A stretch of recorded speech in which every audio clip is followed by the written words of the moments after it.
Somebody broke into my workshop. Nothing was stolen. Surprisingly, I have no idea why and how, but I still have everything even though they were that close to getting into my workshop. I never actually made a tour video of the workshop, of the place. I always wanted to, but you know, it's a never-ending project. You always add something new to the workshop, so I never did.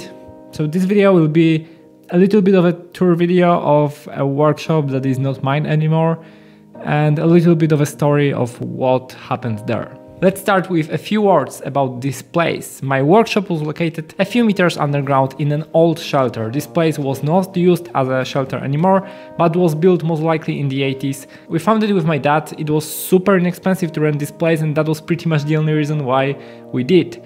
It wasn't super comfortable to work in. There are no windows, obviously it's underground. The humidity is pretty high, just like in the basement. And overall, after spending a few years there, it really wasn't a good work environment. On the other hand, that was the very first place for me that wasn't my room where I could work on my projects. For example, the Dremel CNC was built mostly at home, in my room, but the workshop is the place where I started using it more seriously. That's where Indie Mill project was born, and pretty much every single project since 2018.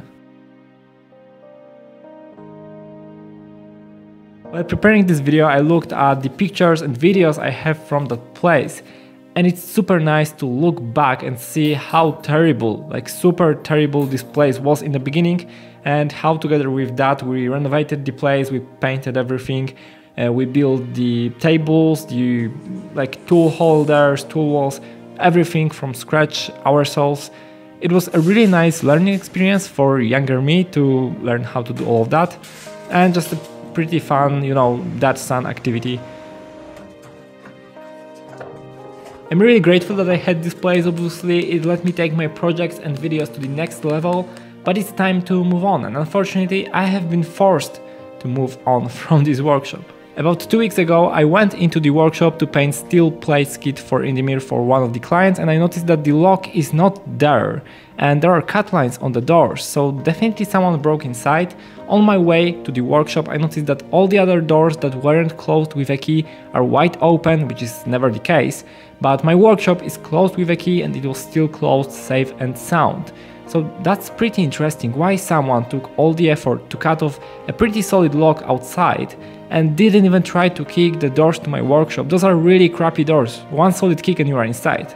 I'm super grateful that no one did, because I still have all my tools, but unfortunately I had to move out, like instantly on the same day. I moved all my stuff out of the workshop because I was afraid that maybe on the next day it might be all stolen. So this is a small update. Right now I have no workshop, so there will be most likely no workshop videos in the near future. I have plenty of tools and really know where to put them. I have to find something quickly or find a solution myself. I'm still looking into all the options. I'm not sure what will happen. I definitely can't call this video a workshop tour. It's more like an update for you of what happened, and definitely a souvenir for me that some time ago I used to work in an old shelter underground, and that used to be my workshop. Thank you very much for watching. Happy making. Bye.